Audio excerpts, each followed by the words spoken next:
we got a USB drive if anyone. Because I don't get anything. Not even in my job. It should be IRR, C25:C30. Yeah. You know, flash drive? We do. No flash drive? Yep, we do. I would. What the hell? Okay, Oh. so I didn't get it. the only piece now at this point that you really got to worry with is just simply, once again, calculating the internal rate of return, which you've done 1,000 times now for each of these. And so you should, as we talked about before, for the developer, get a significantly higher rate of return for them because they're getting a bigger piece of the reversion, smaller return for the investor, and then the overall return stays the same. Okay? So that 10% is off of the Based off of their initial investment. initial investment. In this particular deal structure. Because it could be based off of the before tax cash flow, it could be based off of anything. Okay. But it's still not going to be beyond the pari passu. When Yep. you said that split between the leftover 60-40, when they invested 20 and 80, up to line 32, 33, so to speak, then it's no longer pari passu. Why is that? I don't understand that. No, it's two different examples. It's two different setups. The first one is meant to be a standalone example of pari passu. The second one is meant to be a different distribution. Okay. That's all it's illustrating. Okay. So it's two different cases. Two different cases. The same, It's an arbitrary 60-40. correct. Okay. Okay, all right, now it leads us to the piece that actually is the part that I want to focus on. This is a simple deal structure, meaning you only have a developer and you have one partner, okay? You have the pari passu on the top half, and then you've got some other sort of distribution there at the bottom. What I want you to do, and this is your project, this is not for the case study next week, this is for the project that is 5% of your grade, okay? And it's meant to be, pretty much, if you do it, you get full credit for it, okay? So, you know, all you have to do is take this and modify it, okay? What I want you to do, at a minimum, is to add another partner. Okay, so you're going to have to modify the spreadsheet to basically incorporate one more partner. You get to choose how that partner gets treated. Whether that partner gets treated, and ideally, what you would want, very simply put, you would want the developer treated one way, you would want partner number one treated another way, and partner number three treated yet another way. That's it. That's all you gotta do. I'm sorry? All you're doing is you're simply saying, you're literally gonna be adding another line here that's going to say, investor partner number one, investor partner number two. And then you're going to go down and you're going to show what the distributions are going to be for each of those players under pari passu as well as under some other sort of distribution arrangement. You get to pick what that is, okay? So it's kind of like you and two buddies that are your partners are just simply figuring out how you're going to structure it. The whole point of the example, or the assignment, is simply to force you to take this spreadsheet and modify it. That's it. That's all you gotta do. Should take you all of 30 minutes to figure it out, okay? We've walked you through all the steps. All you now have to do is insert that third player and how they are going to get paid in this deal. Now, My preference, Can we just add a kicker? would be that you come up with something creative, like a kicker, an equity kicker, but no, you don't have to do that. All you really have to do is just, come up with a third party to this arrangement. But if you want to come up with something creative in terms of when they get paid, how much they get paid, like for example, here's an example might be, partner number one gets all of their money exclusively off of the operating income of the property. Partner number two gets all of their money only on the reversion piece.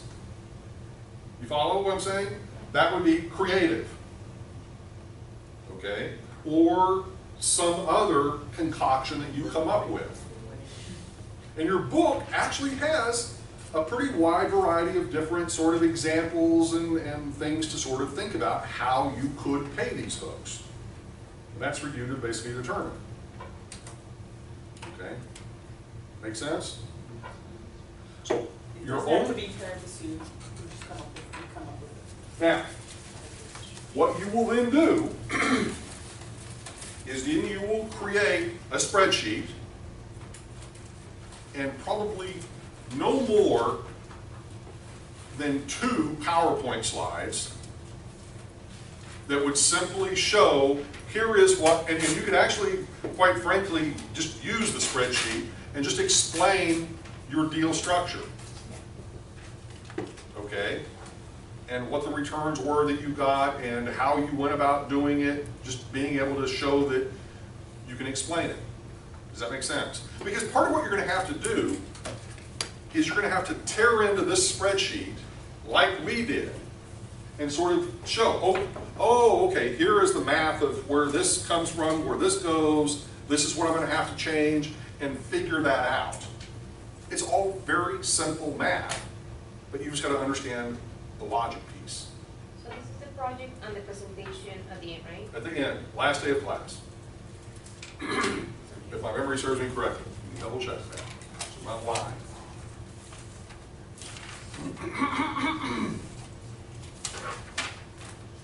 Yes, week 8. So you've literally got 3 weeks to work on this. Okay? More than enough time. Okay? Now, what we are going to do with the rest of today prior to the quiz is we're going to build another spreadsheet from scratch that we will use for the case studies next week in class. Okay? And the model that we are going to build from scratch today is going to be a simple after-tax cash flow model in Excel. Okay? Taking the things that we have learned today, or not today, but over the course of the semester, putting them into a spreadsheet. Okay, does that make sense? And then we will finish up with that. Whatever we don't get done today, then we'll finish up with that next week, and then you'll use that spreadsheet that you have created to do the case studies. Does that make sense? And the case studies, don't get yourself all worked up and excited, are simply going to be, here are the factual situations of this amount in rent, this amount in operating expenses, this tax rate. So if you have built your spreadsheet correctly, you will get the correct answer. If you haven't, you won't. As simple as that. Okay, does that make sense? We're building spreadsheets for what? From here, right? That's what we're going to spend the remainder of our time doing today until it's time to take the quiz. Can we do the developer's portion? I'm sorry? Can we do the developer's portion? One more time. Can we do the developer's portion? Can you use the developer's portion? I mean, we did the investor's portion. Can we do the developer's portion now? We haven't finished that, right? Yeah, that was what this was. Well, that was the, oh, I'm sorry, that was the investor's The portion. investor. Okay, well, okay. So then you just subtract them, right? You could, I mean, that's the simplest way to do it, is just simply take the Yeah, we can take 617,000 minus. Yeah, so the 175 should be 670 minus 14. Okay. Okay, so this one, B44, you're gonna be taking the 15,200, you're gonna be adding it to C4 minus C3, which my assumption there is that's the 1.2 million minus the 1 million times C36, which is, I believe, their percentage. Yep, 40%.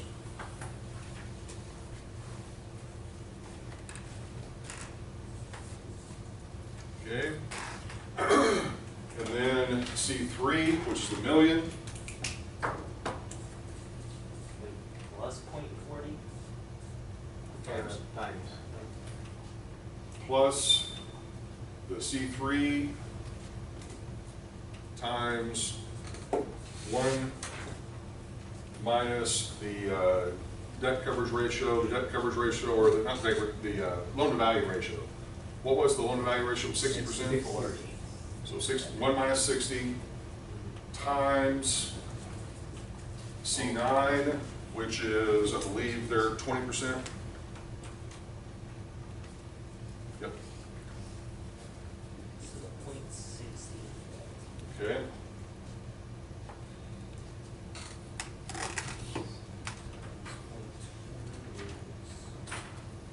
All right. So, starting with that, 15,200 plus 200,000 times 0.4, which would be 80,000 plus the 400,000 times 0.2. So 175, 200. Yep. All right. Okay, so let's close out that one.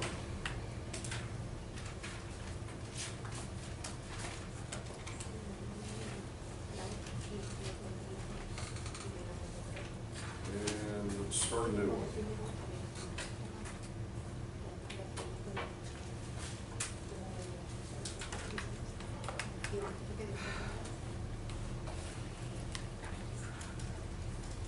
And we're going to be able to use our spreadsheet for the quiz. That is correct. No, oh, no, not this quiz, no. You're gonna use the written handout for the quiz. Oh, Lord. Okay. Okay.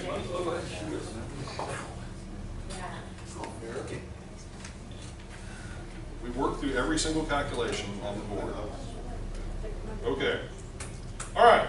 So clear your screens for the after-tax cash flow model that we're going to build from scratch.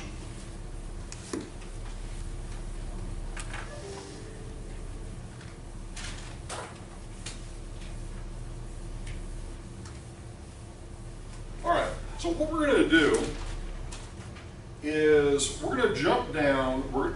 The easiest way to follow this and the easiest way to sort of keep up with me is to make sure that whatever cells that I'm typing in are the same cells that you're going to be typing in, because we're going to obviously have cell references that you're going to need to use.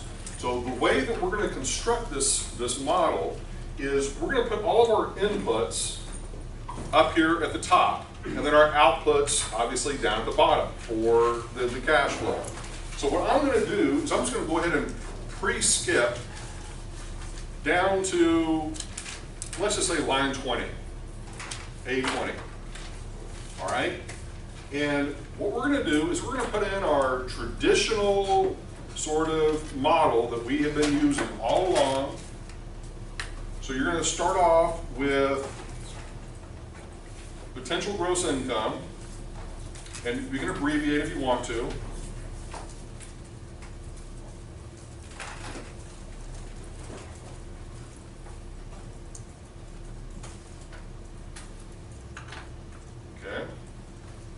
That's gonna be in cell A20, and if you want to, what I'm gonna do is I'm gonna go ahead and expand column A, make it a little bit wider, so everything's all gonna fit, nice and tidy. All right, once again. All right, in cell 21, what would be next? Thank you. Okay, so now, here's the key to putting that in though.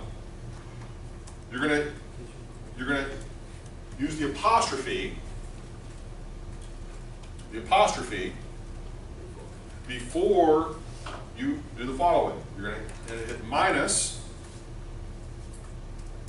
and then you're gonna type in vacancies and collection losses.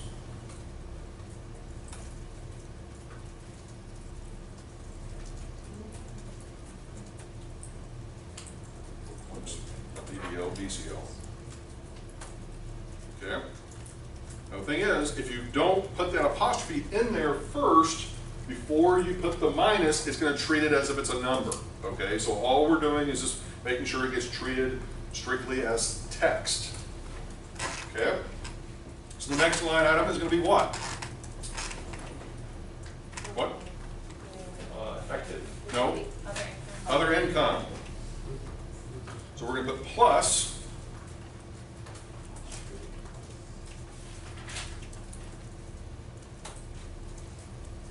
So make sure you put the apostrophe, then the plus. Yeah. Next one is going to be what? Equal effective gross income, EGI.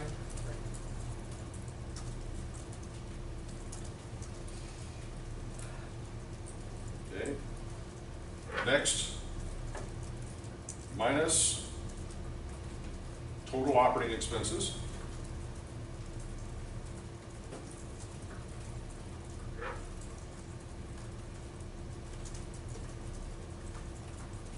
Okay. Then that's going to equal net operating income.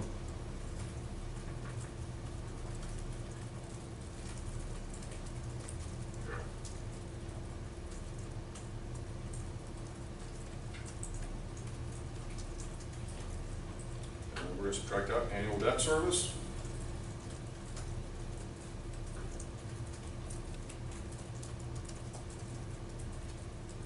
And then that's going to give us the before tax cash flow.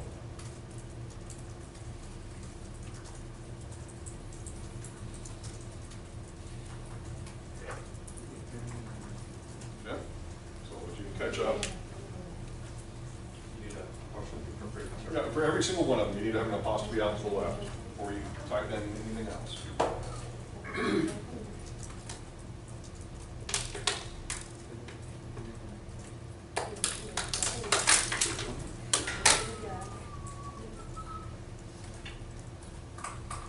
Yeah? Everybody caught up? All right. Now, this will tell me what you remember. What is our tax subroutine? Remember you talking about that in class. We said we have like a subroutine before the tax calculation. So what do we start with for that subroutine? NOI. So in other words, that's why I'm skipping a line here, because now we're sort of entering our tax subroutine. So I'm going to put equal net operating income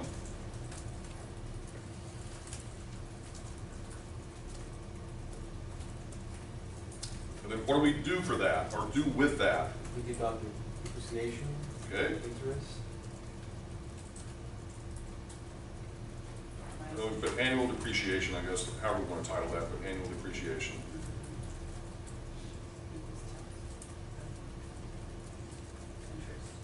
Minus interest expense.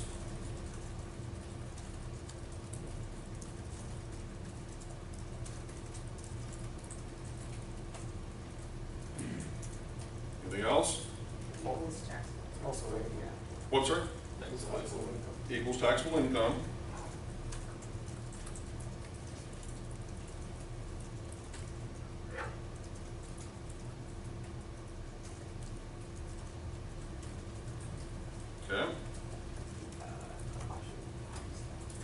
times the tax rate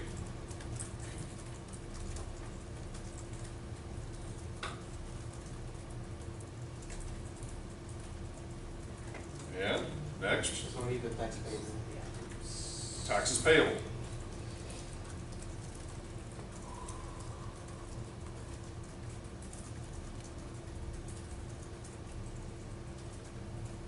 Okay, does that make sense, everybody? Nothing new there, just putting it up in a spreadsheet. All right? Then we're going to skip down one line, because that's our subroutine for the taxes.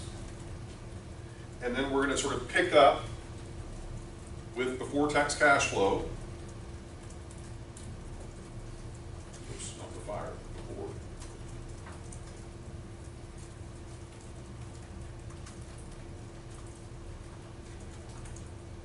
And then we're going to do what? Subtract out what? Taxes payable. Give me that.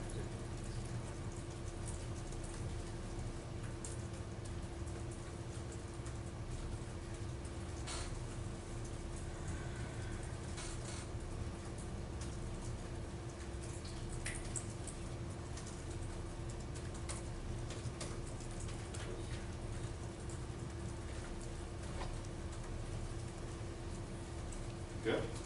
That make sense, everybody? Yeah.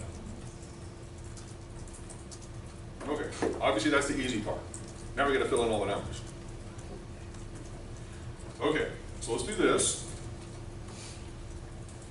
Let's go back to line 19. Let's go over to column B. Now, if you notice, remember I sort of increased the width of column A so that we've got plenty of space here. So now in column B, in line 19, what do you think we're going to type? Year 1. And then follow that over, year 2, year 3, year 4, and year 5.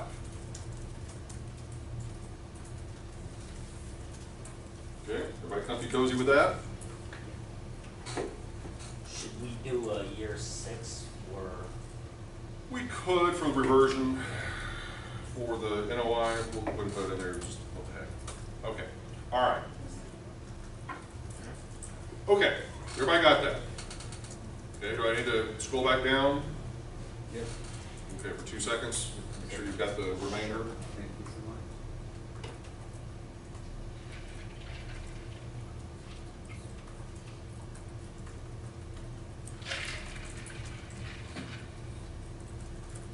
Okay.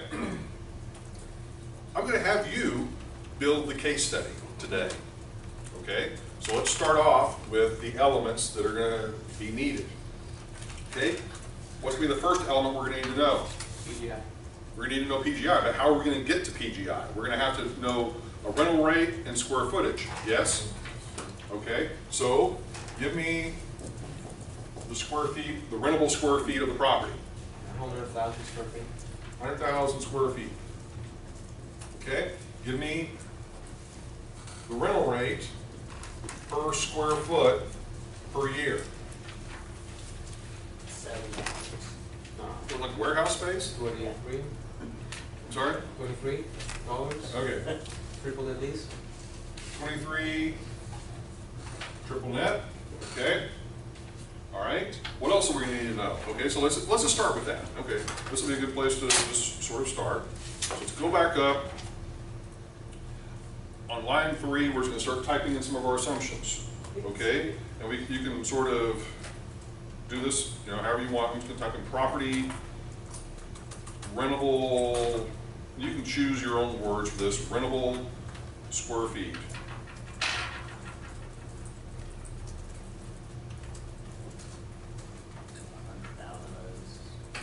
Okay, 100,000 square feet. And then right underneath that, rent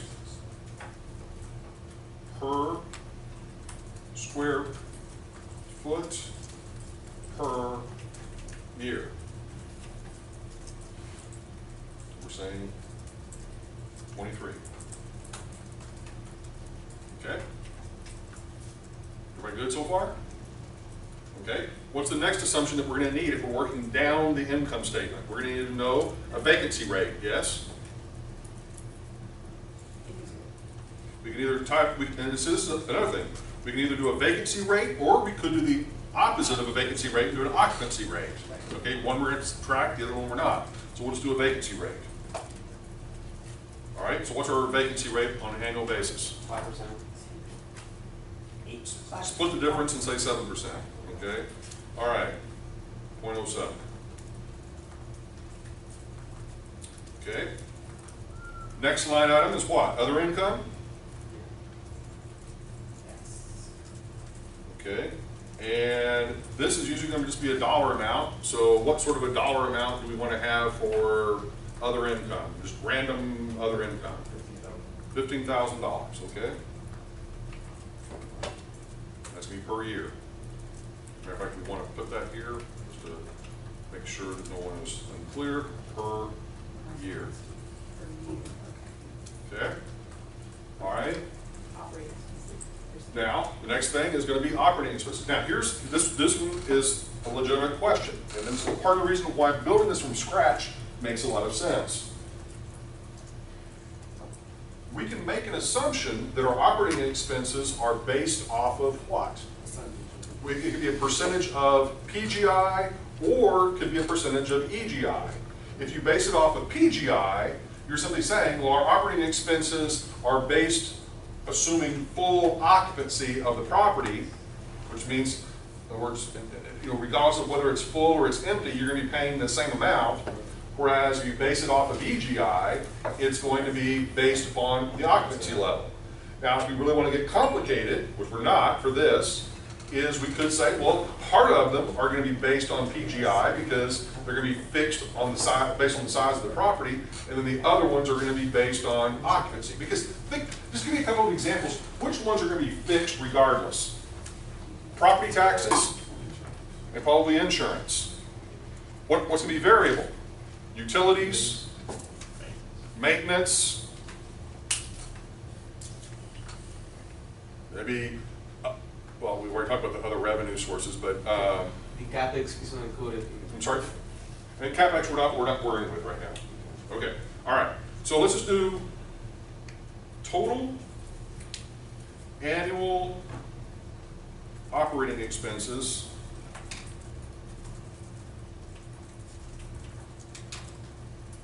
based. Let me do. I'm going to shorten this down so I don't have so many words here. Total annual OPEX based on EGI. So we're going to base this one on EGI. So what percentage of EGI do we want to have as our operating expenses? 35%. 35%. Okay. Okay. So that will get us all the way down to what? The operating income, yes? Okay, so now what we're going to deal with is our loan, yes? Okay, so now we've got to figure out some of our loan terms. Well, Why would our OpEx be 35% if it's triple that? That seems really high. I was just simply taking the responses I was getting from your peer. Yeah. Okay? I mean, that's a multifamily. I'm not arguing the point. We can change it. Answer the question. You want to change it to something else? We can change it to 5%. Does that make you feel better, Noah? Yes. Okay. All right. Now. Okay, guys, we'll fight. Okay, so the next piece is the loan piece. Now, so in order to do the loan piece, we can back into it in different ways if we choose to, or we can start out with an actual price or a dollar amount. If we want to back into it, and this will tell me if once again you've learned anything, how could we back into it? We could use our required debt service coverage ratio, yes? That the lender might require. So 1.3. So you could use a debt service coverage ratio of like 1.3, and then you would use what's going to go with that, your net operating income, yes? In other words, remember the calculation? NOI divided by ADS. Is that So right? your debt service coverage ratio is equal to your net operating income divided by your annual debt service. So if we just simply say, we have a lender that's willing to give us a 1.3 debt service coverage ratio, and we have already been able to calculate our NOI, then all we have to do is take NOI divided by 1.3, and that's going to give us our maximum allowable debt service. That's one way we could approach this. Another way, that's going to be the simplest. The other ways that we could approach this, we could simply say, okay, this project cost X number of dollars. We got a certain loan-to-value ratio on it. We got a certain interest rate on it, and so forth, so on. Okay, that's another way to approach it.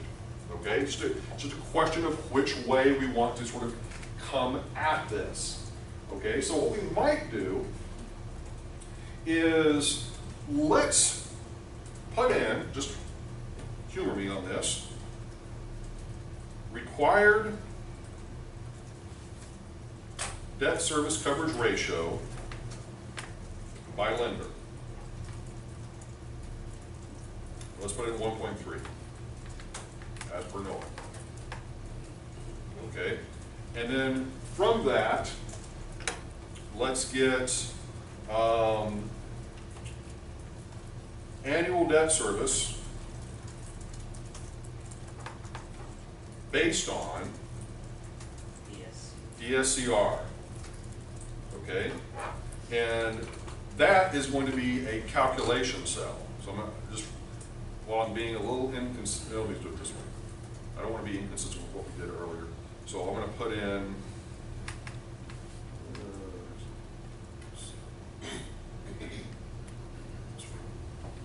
So you put in an NOI block? you don't have to make it, no, what the heck. Yeah. You'll make it easier just simply because, okay.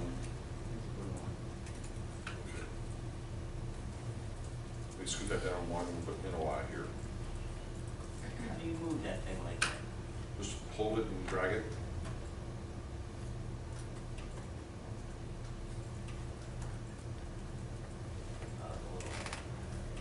Okay.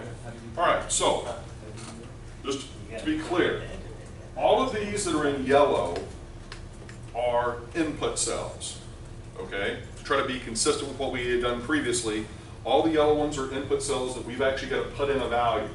The calculated NOI and the ADS based on the debt service coverage ratio, those are going to be calculated cells that we're going to have to get the numbers before we back into those. Okay, does everybody follow that? All right, so let's do this. Let's just, first of all, let's do a couple of little formatting things just to make things nice and tidy. So we go up here to like the rentable square foot, and let's say we want to make that into dollars. You just click on the dollar thing there. That makes it all nice and, But that's square foot, right? I'm sorry, that's not the, my bad. I was thinking about, you know, okay, that one we don't need to modify. We can just put a comment in that one and be happy with it. Okay, 100,000. So the next one is actually the dollar amount. So with the dollar amount, that pops it out nice, $23 per square foot. Our vacancy, hit the percent key on that one. And then if you want to kick it out at a decimal place or something like that, that's good. Other income, that is a dollar amount. The OPEX percent, that's a percent. Kick that out a couple of places. And the required debt service coverage ratio, if we want to kick that out one decimal place, we can, don't have to. Okay, that's just me tidying things up. You don't have to do that, but okay. Now, all right, so let's skip on down specifically to our year one potential gross income.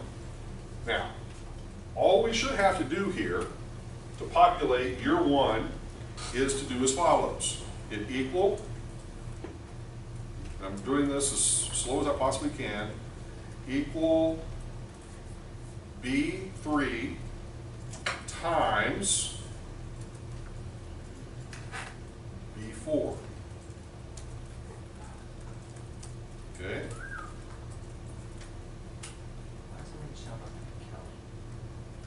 Okay, so you should get $2.3 million. Okay, is everybody matching?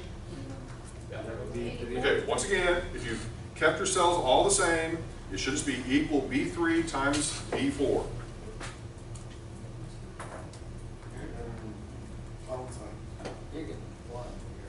Okay. Now then, the next, let's go quicker as we get, obviously, as we move down the page. Okay, vacancy and collection losses. Here, you're going to simply take cell B20 times, and then you're going to go back to the vacancy rate of 7%. So in this case, that is cell B5. So the actual calculation, B20 times B5.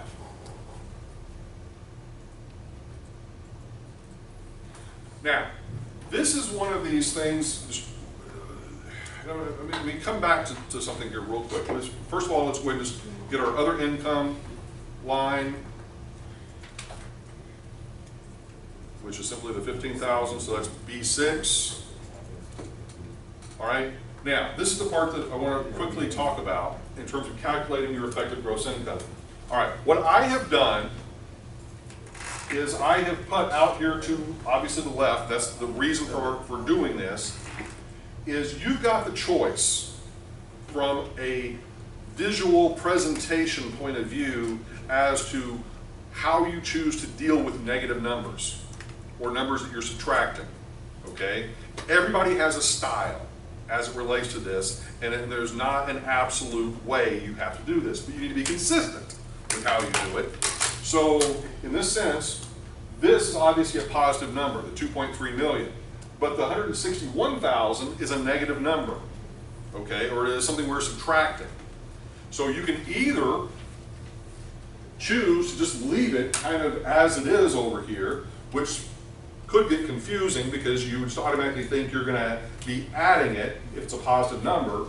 I tend to go with the opinion you probably should just take that cell, whoops, and do the following, is right after the equal is just simply put in a negative.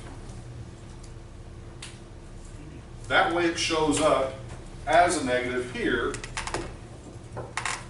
in the actual cash flow statement. Does that make sense, everybody? Okay. Now, what that also does is to calculate your effective gross income, what can you now do? Well, in other words, you can just do this. You can do 2.3 million plus negative 161 plus 15,000, which gives you your answer. So let's just do that real quick. So equal, plus. So everybody see what I did? Does it matter if you put the sum versus all the pluses? No, you can do the equal sum as well. Okay, everybody see what I did? Now, so you should get 2154. Yes?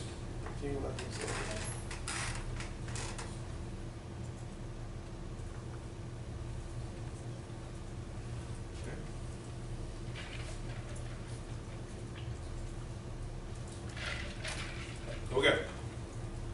Is there a way that you can make all the negative numbers show up in red automatically? You can do, I think it's, At least make them red into this.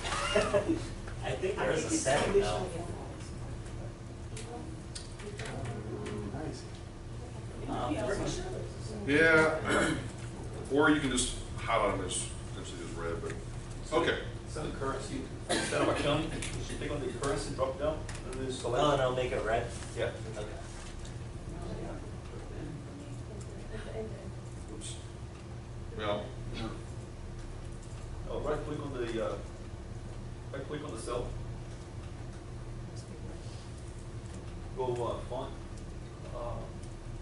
Sorry. Format cell. Then currency. Yeah, right there. okay. Okay.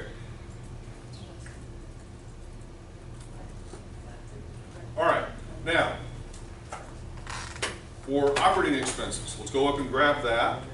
So what we're gonna be doing is as follows. You're gonna be doing what? You're gonna take your EGI, which is cell B23, times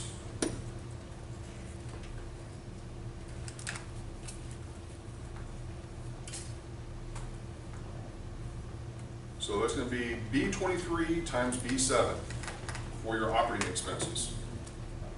And you're probably going to make that a negative as well.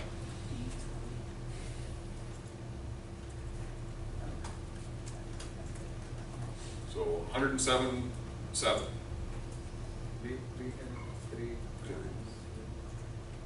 Because we were doing it of EGI. Right.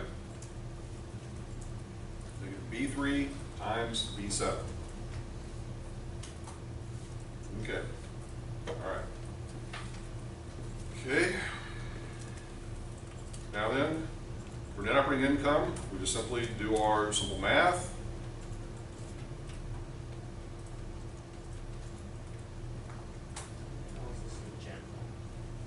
Okay. So because this is we set up as a negative number, you can just simply add the two together. B23 plus B24. So you should get 204,600. Everybody get that? Okay. Now, okay. Now at this point, to get our annual debt service, what we can do is we could go now that we've got our NOI number, we can take and pull that number up here. So our calculated NOI is going to be equal 204.6. Okay, just what I did. Okay, once again, up in cell B9, you're simply going to hit equal B25 to cell reference the calculated NOI. Are you doing a thick bottom there? Okay? Thick underline or no? Yes. Yep. Mine can barely see. Okay, all right. Now, once you've got the NOI there, now we can simply calculate the annual debt service Divided by using the 1.3. So we do divided by 0.3, boom. Okay, so there is now our maximum annual debt service. In fact, I'll even add that word out here.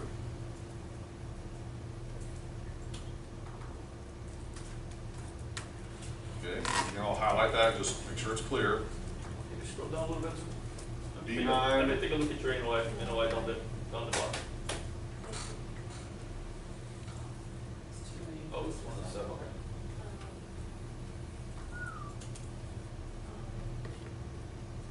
Okay? Everybody with me still? Okay. So that gives us our maximum annual debt service based on using that approach, using the debt service coverage approach. All right, so now what we can do is take that number and populate it down below. So equal negative 1.574. Okay?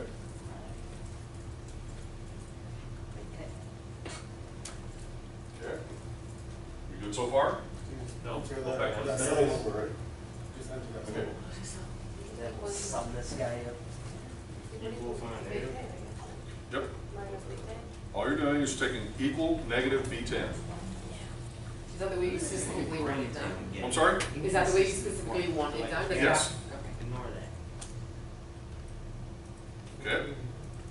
Huh? I ignore it. You take the NOI divided. What was Okay. what was the formula that you did, the 26? So you know what? You should probably. Debt service coverage ratio equals NOI divided by Mode. annual debt service. You know what? Instead of doing that, Okay. you should probably divide it by cell 8B8.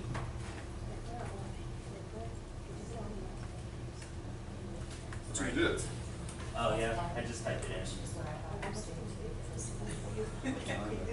No, it's right there. Okay. B9 divided by B8. All right. Okay. Okay. So, we're almost almost there for this first little piece. Okay, so now to get our before tax cash flow, all we're gonna do is basically add those or take and subtract out the annual debt service from our net operating income. So equal,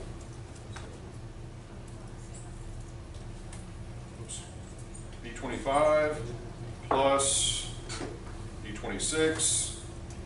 So we should end up So, 472, 223.08. when we get the inconsistent formula thing there, Yeah, just ignore that.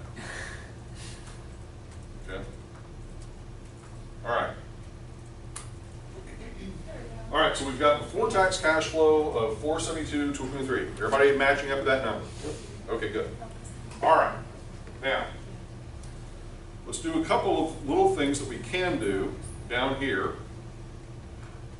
For our NOI, let's just go ahead and pull that number down. So hit equal and go up and capture cell B25.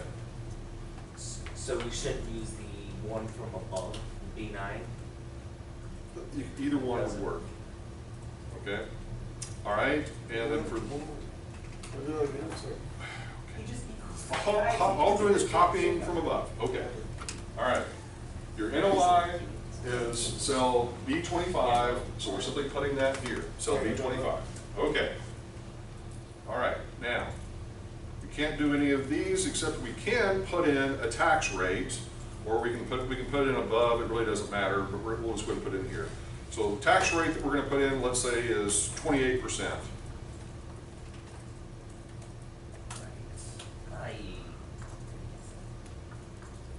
Give that out a couple of spaces. We can put it in above as one of our assumptions, but it's just as good putting it down here. Not really gonna matter. Okay. Now, for the annual depreciation and the interest expense, we're gonna come back to those here in a minute. All right? I just wanna put in some of the easy ones that we can kind of just populate right now without a lot of difficulty. All right, so our before tax cash flow, we can go ahead and populate that with cell, 27. yep. Okay, so that's there. All right. Taxes paid, so All right. Now, okay, let's go over to year 2.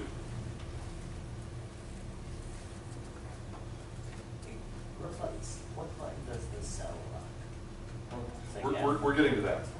Trust me. Okay, now what we want to do is we want to say we're going to have potentially some sort of a growth rate attached to our income and maybe our expenses. Okay? What is potential gross income? Okay, so we're possibly going to have some sort of a growth rate attached to our PGI and to probably our total operating expenses. In other words, we're just simply saying we're going to have annual rental increases of X%. We're going to have annual operating expense increases of X%. Does that make sense? Conceptually. So what we're going to do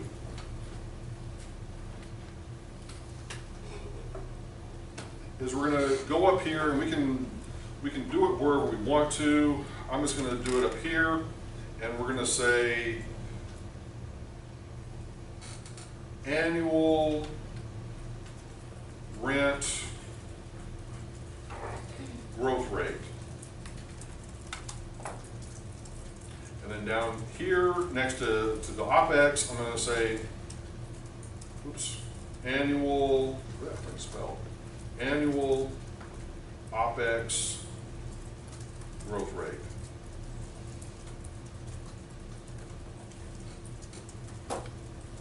All right.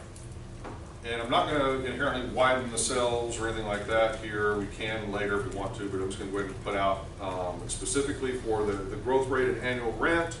What do we want that to be? Not probably really overly high. I'd probably say like a couple of percent. 3%. Okay, we'll do 3%. Oops. 3.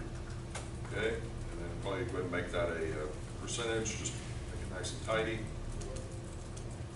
Okay, and then our OpEx expense growth rate, we want that to Make that 4%? Yeah.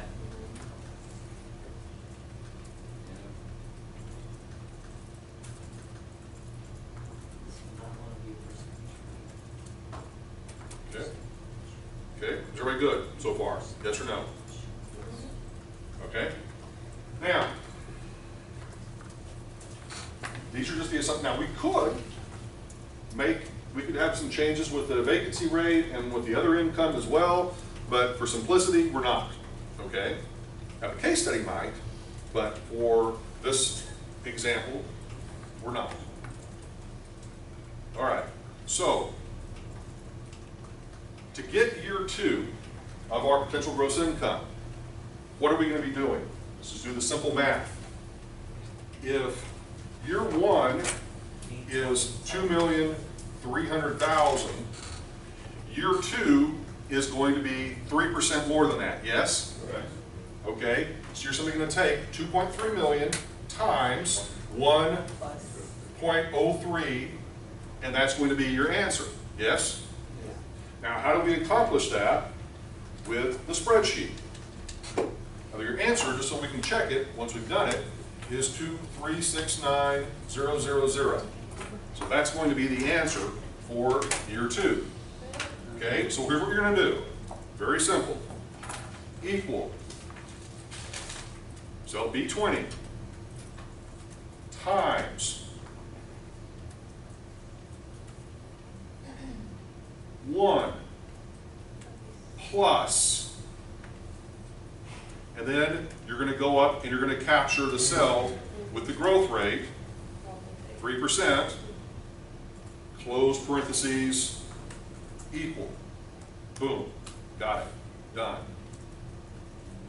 Okay, so there it is, right there, just so you can see it.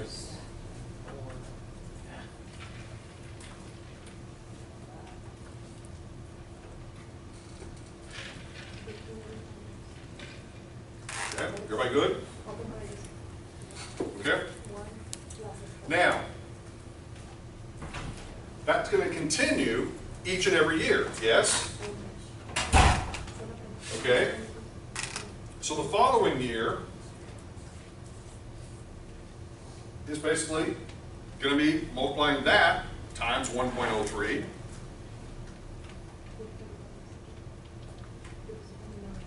And at this point, can you grab it at the bottom corner or no? I'm getting there. I always mess this up. Okay. Noah asked a really valuable question. Can we just simply kind of drag it and you can't yet. Once we make a little modification to it, we can. Okay. You gotta fix. Okay. Getting there. Okay. So what we got to do is you have to create the difference between two things. We have to make a distinction between what is called a dynamic cell reference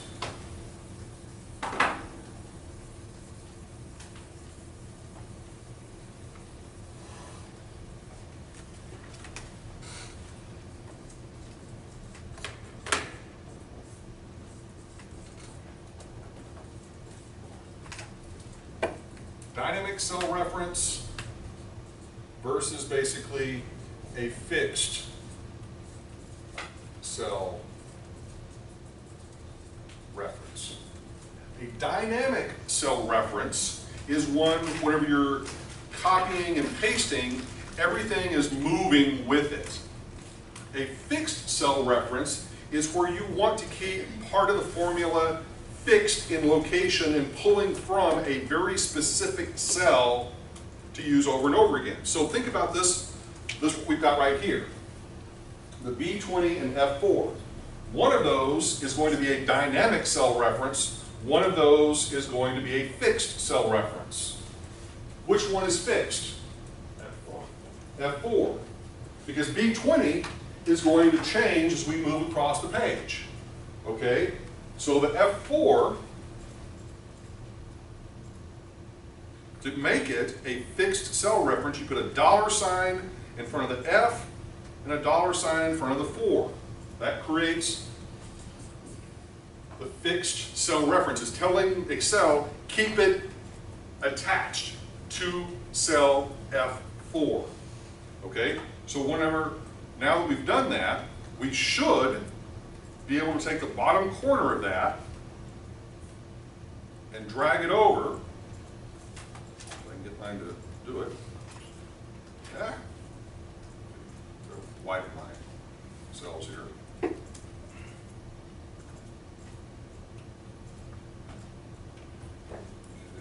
You may have to widen your cells as well to fit on your page here. Yeah, let's do it this way.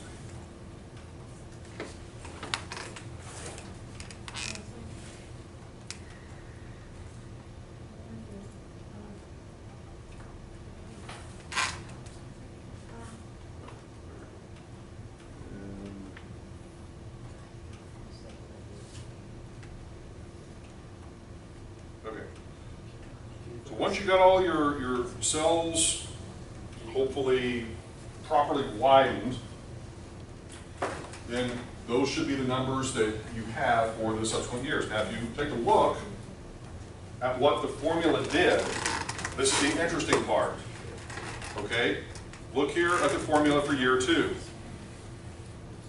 For year 2, it is B20 times the 1 plus F4. Okay, everybody see that? But now look at year 3. Now it's C20. In other words, it's moved it over automatically 1 column.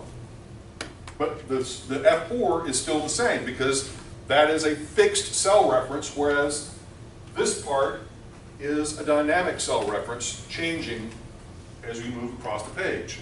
You look at year 4, same thing. Now it's moved over to column D to pick up the information, and so forth, so on. Okay, so it saves us several steps. Okay, are we good? Oops. All right. Okay. Now, the vacancies and collection losses. Let's take a look at this number, or this formula for this number. Okay. It's taking B20, which is this, times B5, which is the percentage for the vacancy and collection losses. So just like the previous one, what do we want to make fixed in location versus what do we want it to change? Well, we want the B20 to keep changing, so we leave it alone. And to make the B5 fixed, we're going to do the same thing we did before, the little dollar signs.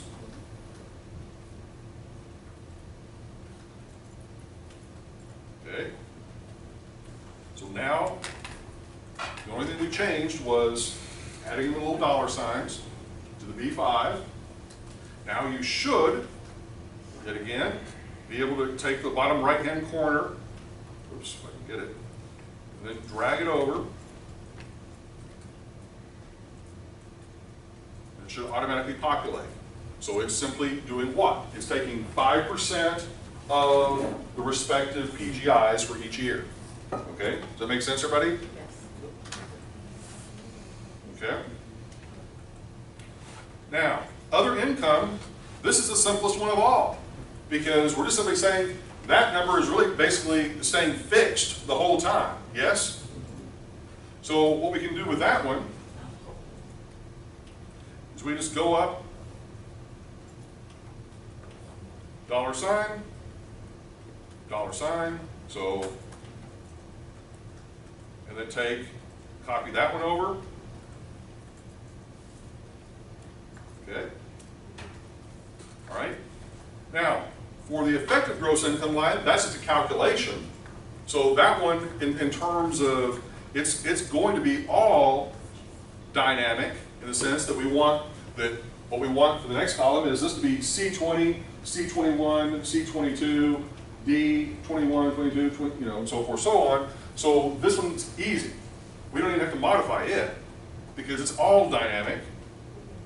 So we just simply copy it over. Okay. I told you this would go a little bit quicker once we get that first one in. All right.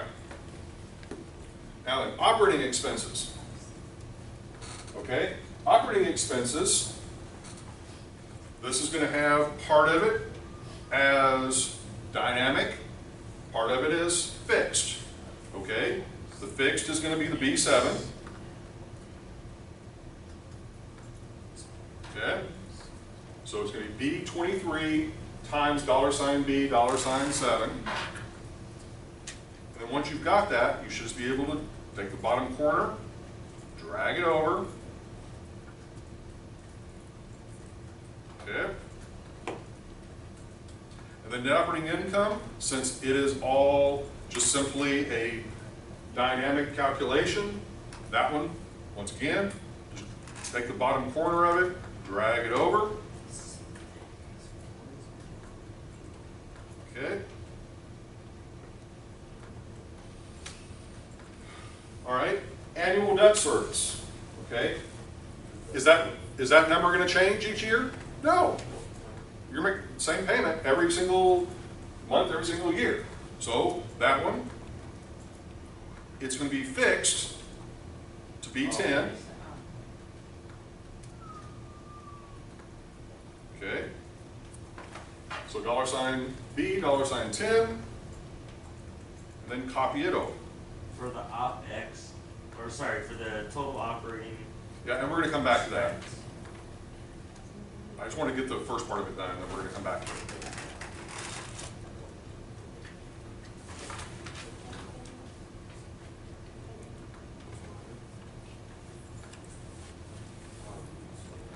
Okay.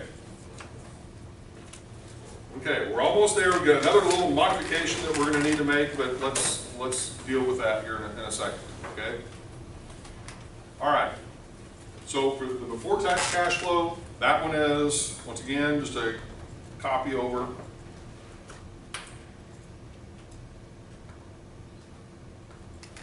Okay. Now, as Noah pointed out, one of the little things that we need to go back and we need to fix is for our total operating expenses. Here, I simply made the assumption that the operating expenses were going to be the same percentage each year based off of EGI. Okay? In other words, what percentage did we pick? 5%, yes? Okay, you're going to listen to me on this because you're going to get lost if you don't. All right?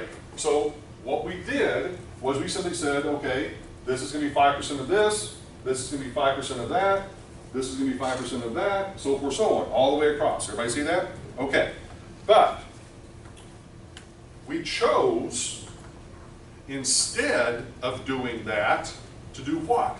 Have a growth rate attached to the operating expenses.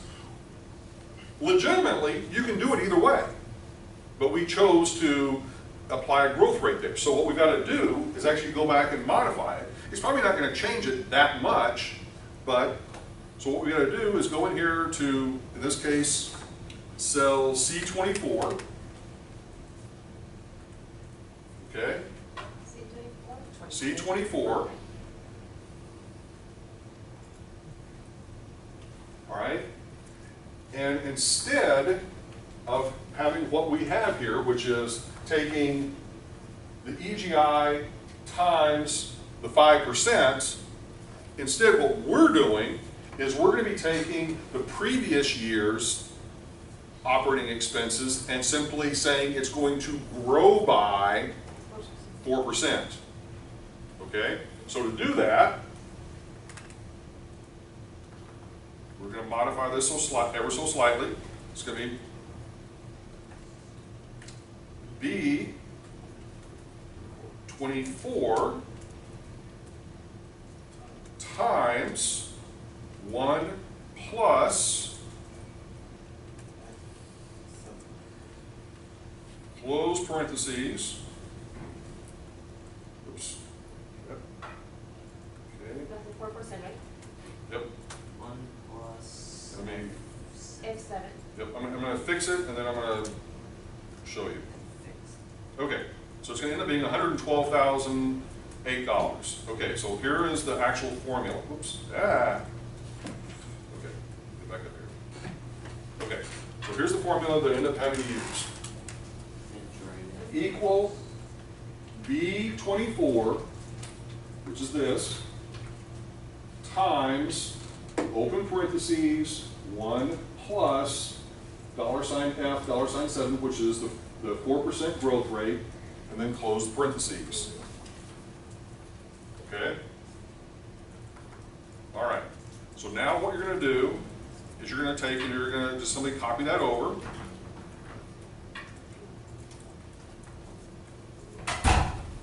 Okay? And so you get a little bit of a modification. Did you just copy it, right? You don't put anything, dollar sign, anything? Well, the $, you see there? Not Dollars. exactly. Number's called Jen. Okay. Okay, so one more time, just make sure that you are clear. You should be matching, okay? So let's just make sure. Let's go to the total operating expense line. Does everybody match up with the first year, 107,700? Yeah. Yes? Okay, now, let's go to the second year. Okay, if you're not matching up and you're not getting 112,008, click on that. It should be equal B24, and you're going to take the negative, there's not going to be a negative here. You're going to just take equal B24 times, open parentheses, 1 plus $F, $7, close parentheses.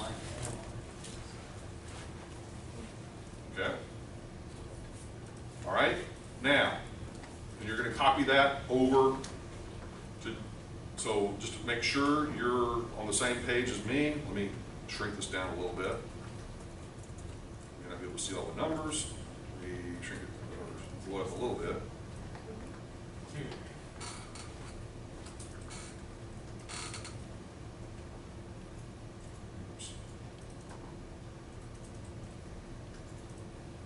Yeah, my NOI's coming up different. Oh, there's no negative. No, there is a negative. Why some stuff they gave me positive and some negative? Yeah, I'm getting positive and negative. Okay, you didn't listen to what I said, which was under this, You put the other dollar sign on Put a negative. you don't put a negative, you get rid of the negative that was Yeah. there because it's already negative. Ah, So we're doing four task goals. Okay? All right? So now, if you've done everything correctly up to this point, you should match up with our year 6 before tax cash flow of 789,576.80. Okay, how many are completely matched up? Okay, Monica gets an A, okay, Drew gets an A, okay, good. Good, good, good. All right.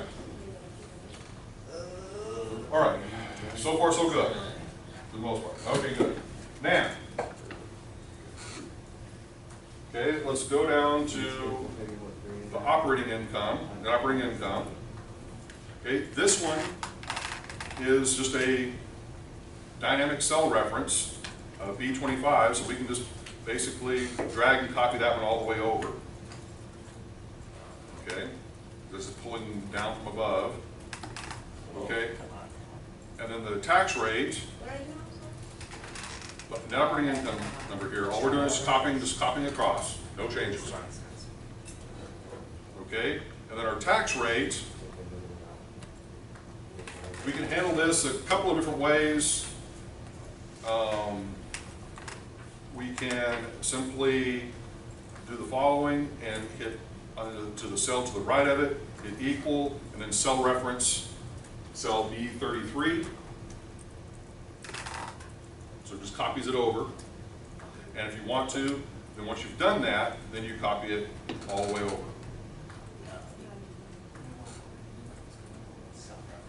Okay? All right? Now, are we ready for the tougher stuff? I just want to Okay. find the circle. Okay. Now, what we have to do is we got to deal with some of that tax stuff in terms of the annual depreciation and the taxable income, all right, or the interest expense, all right? So, let's go up. F4. Yeah. Okay. All right. Now, let's say we want to back into what the value of the property is. Right now, all we have is a maximum annual debt service, correct? We don't know. What we don't know is the following. We don't know the interest rate on the loan. We don't know the dollar amount of the loan. We don't know the term of the loan. All we know is that's the maximum amount the lender will allow us to pay on the loan over a given year. Does that make sense? Yes or no? Okay? So what we've got to do is we've got to kind of back into a value for this property. All right? How are we going to do that? Well, what I would do is as follows. I would say, what is our maximum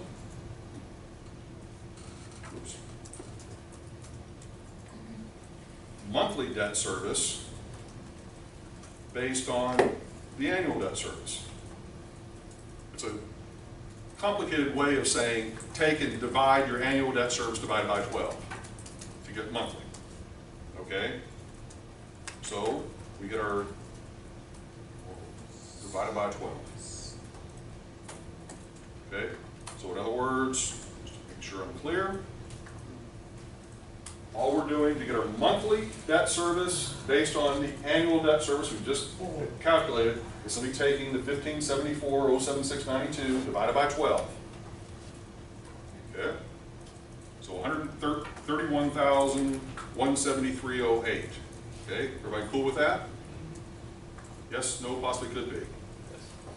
Okay? All right. Interest rates on mortgage. What do you want it to be? 4.5. So 0.045. Okay? And I'm going to make that a nice little percent.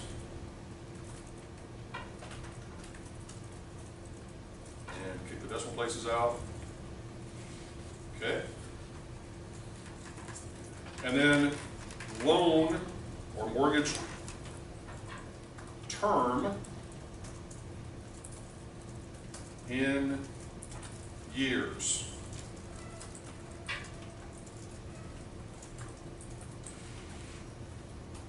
So how many years for the mortgage? Is that's being Well, amortized over, or? We'll just, to be clear, we'll say amortization term of loan.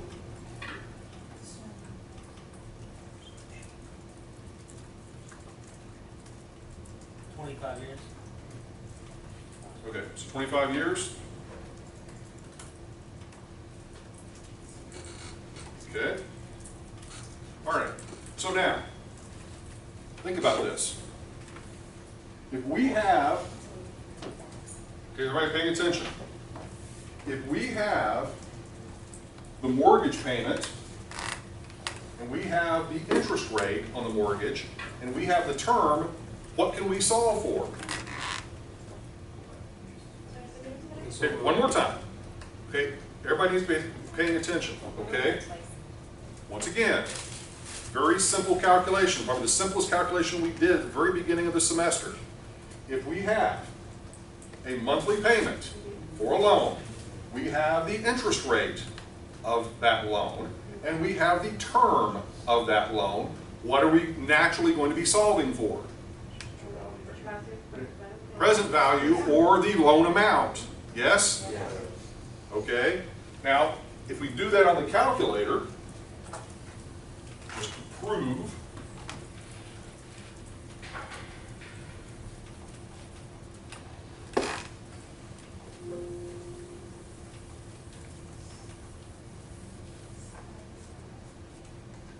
okay, we set the calculator up to 12 payments per year.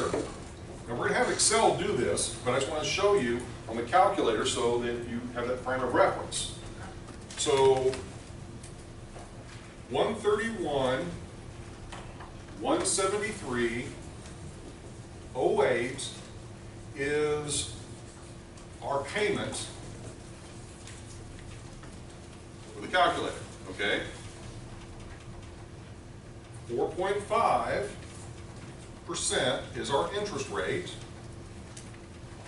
and then our term, 25 shift in or 300 monthly payments. We solve for the loan amount,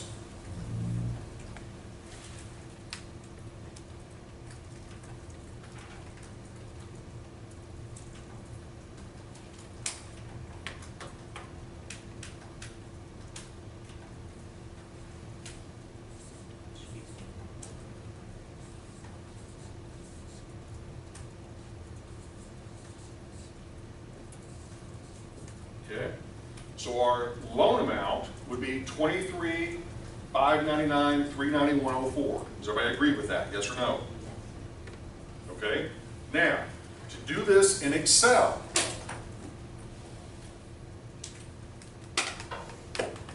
okay, calculated, oops,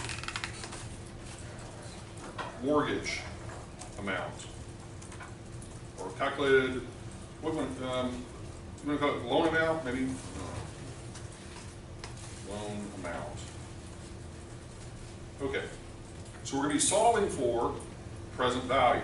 So we can use the present value function in Excel. So it's equal PV. Now look at what it does whenever you type that in. It tells you what you need to put in the order it needs to be put in. Okay, now you're going to make a couple of little adjustments, which I'll explain as we walk through it. But all you're doing, equal PV, open parentheses, and then it says you need the interest rate first, the number of periods next, the payment, and then if there is one, a future value and a type. We don't need either of those, so all we're really going to be putting in is the rate, the number of periods, and the payment. Okay, so let's just, okay, the rate, there it is, 4.5%. Okay, but we're going to have to make an adjustment to this. I'm going to go ahead and put it in as is for the moment. Okay, comma, number of periods is 25, comma, and then the payment is going to be the 131,170.08. Now, the number that we get whenever we solve is not going to be accurate. Okay, the reason it's not going to be accurate is because we've got to make adjustments for the interest rate being on a monthly amortization, and we've got to make an adjustment for the mortgage being a monthly mortgage. So very simple adjustment. Okay, so you're going to adjust the rate by taking the B12 and this doing divided by 12. Okay, and then the B13, you're going to multiply it by 12. Okay, then leaving the B11 alone. Boom, there's our number. So the rate was on a. Yeah, Annual, you gotta make it monthly, and you gotta Make take, that right. monthly, and we make the other one monthly. All right, so 23, 599, 390, 40, well, and it's slightly off, and I'm trying to remember now, there's a reason for that, and it is a rounding thing. What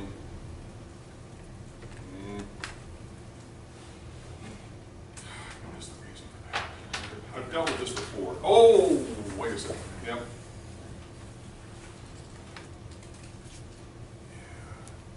Well, don't worry about it, it's close enough. Well, yeah, it's, Are you sure? that's it, okay, I remember now.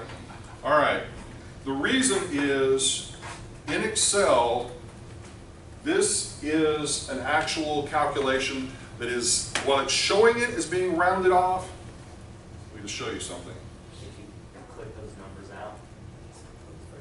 Yeah. okay?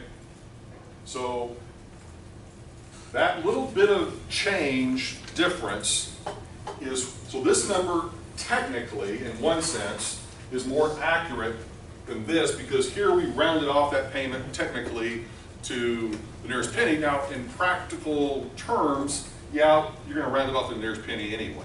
So you could say that in one sense is a little bit off, and we can actually go in and fix that, but we're just going to leave it. It's not that big of a deal in the scheme of things. Okay. But that's the reason for the difference. Okay. All right. Go back to Excel, B14.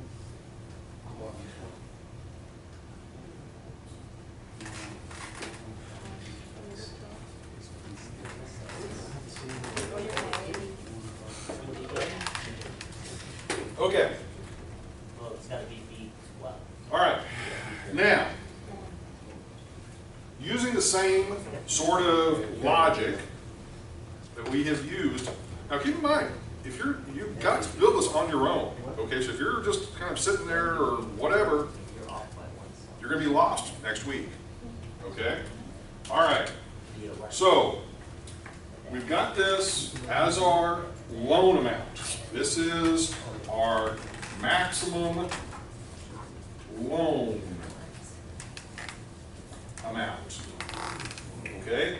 Now, what we have to do at this point is continuing to sort of work backwards to find out what is our actual value of our property based upon that loan amount. In other words, one of the two things that we talked about that lenders apply on a consistent basis when making you a loan, they apply the debt service coverage ratio, which we have done, and they apply the loan to value ratio, okay?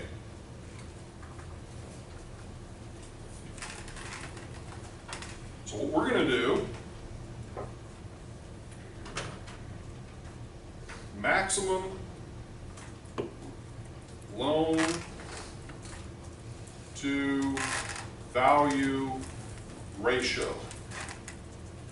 Okay? If you're going in and you're getting a commercial real estate loan, what is the maximum loan to value ratio in many cases that you might be able to obtain, depending on the project type?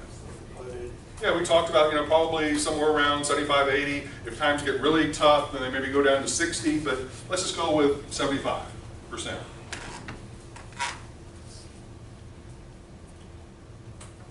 Okay, and then also we'll make that a nice, pretty percentage.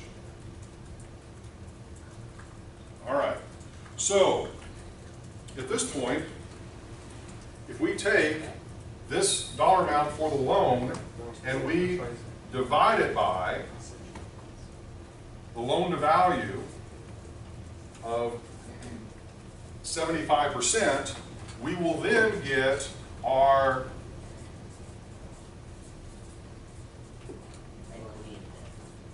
value of the property, okay, or the amount that we potentially would have paid for it, theoretically.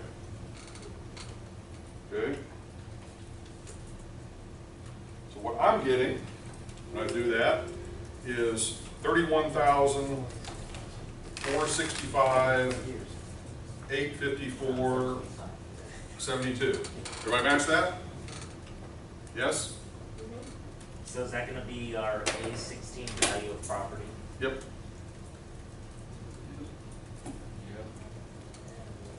Out of that equals this. Good. There we are. 31.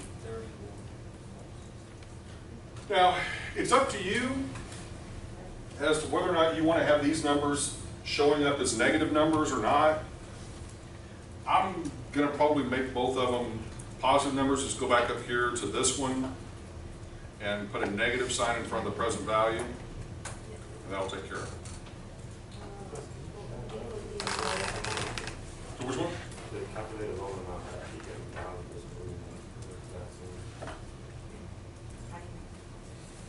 If your 25 has years written by it, you're gonna get it.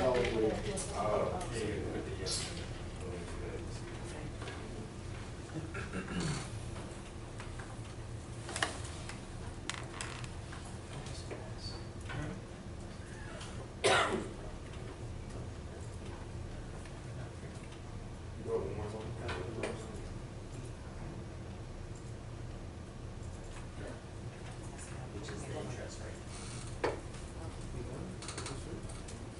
Interest rate, say factors in. Don't tell me.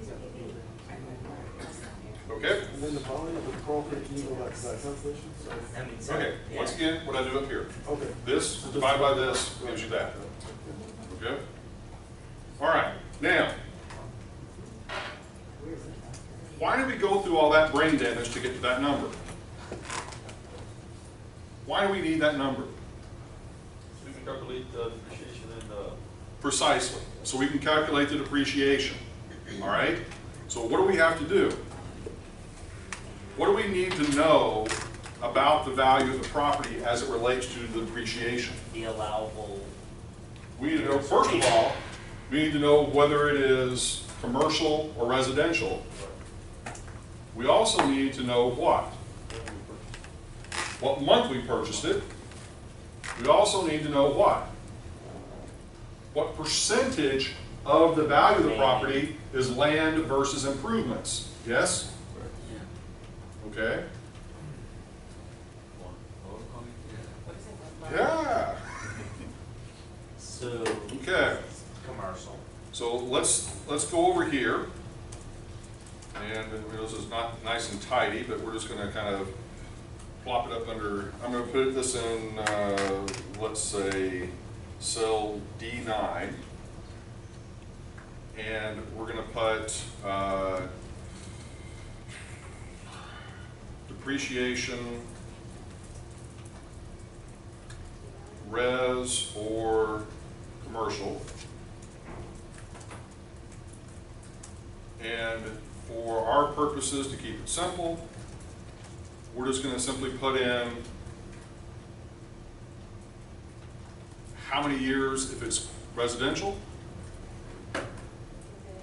39.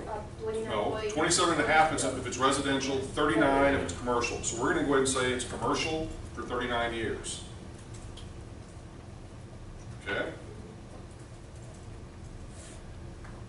And depreciation for either building value or improvements value.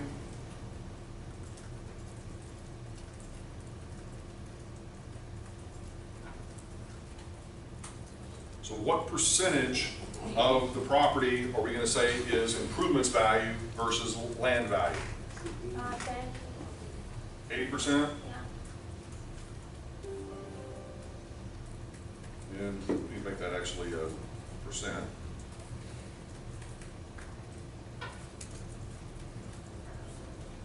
Okay. Everybody with me? Okay.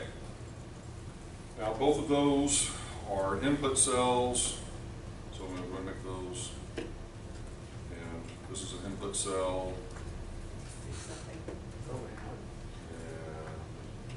And those are input cells. Okay. Now, so at this point, what we need to calculate is the annual depreciation. Okay?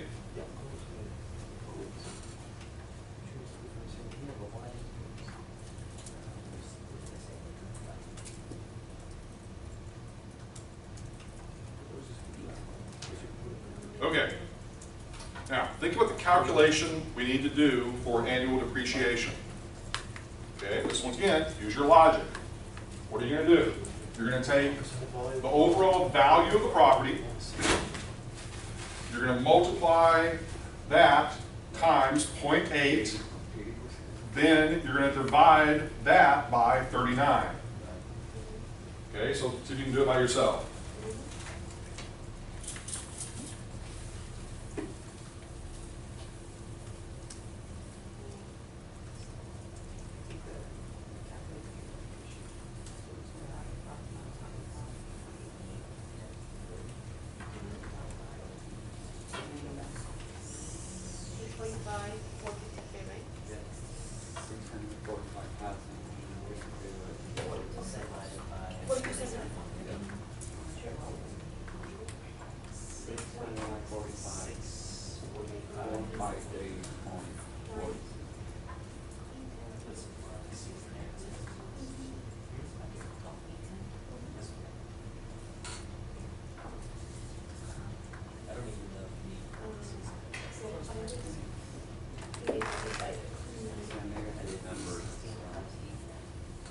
Okay, so that's what you're going to be doing. Now you're going to translate that obviously into Excel, but let me go ahead and do the calculation here.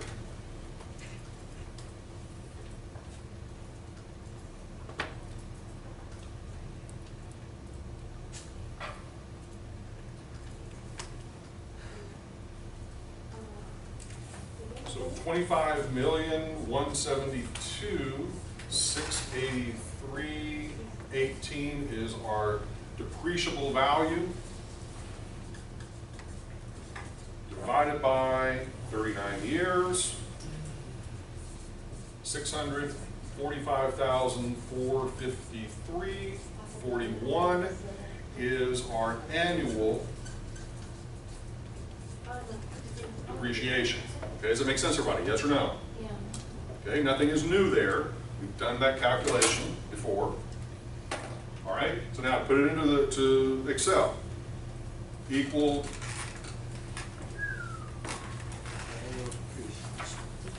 B16 times 11 divided by E9. And there we go. Boom. Okay, just so you see it.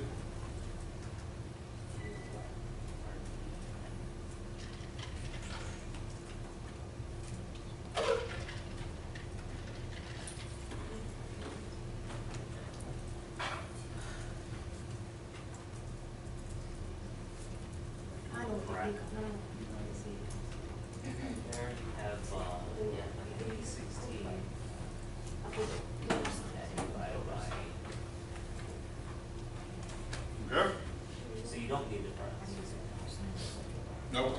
It just follows through. All right. Now. All right. Can we use that number for something? Finally. Yay! All right. So we're going to come down here.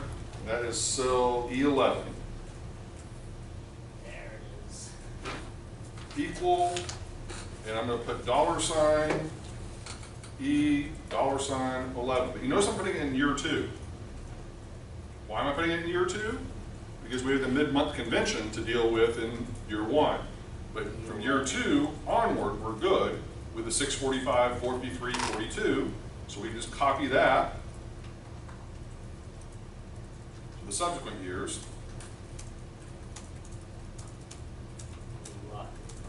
Yep, I locked it. So once again, just the $sign E, $sign 11, and then copy that over for years 2 through 6.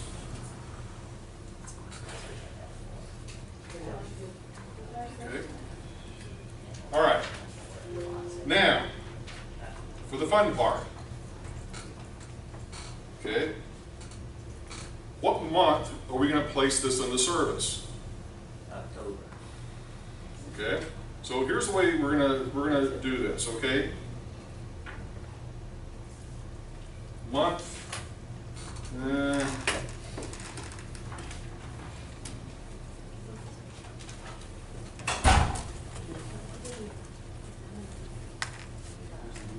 Okay.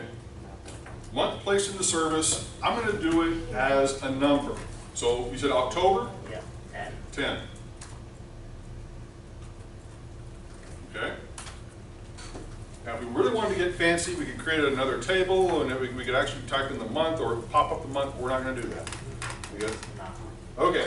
So, month 10.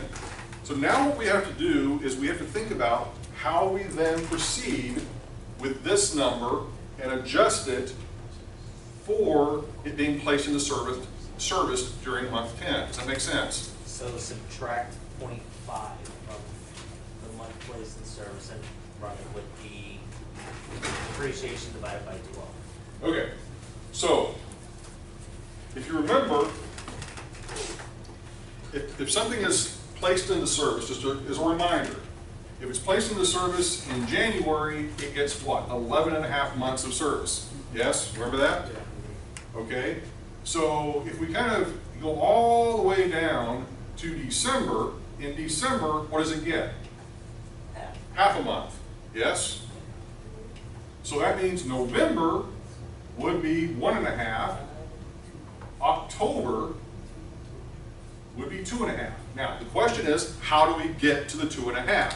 Well, think of it like this. If we start off with 12.5 minus 10, that will give us 2.5.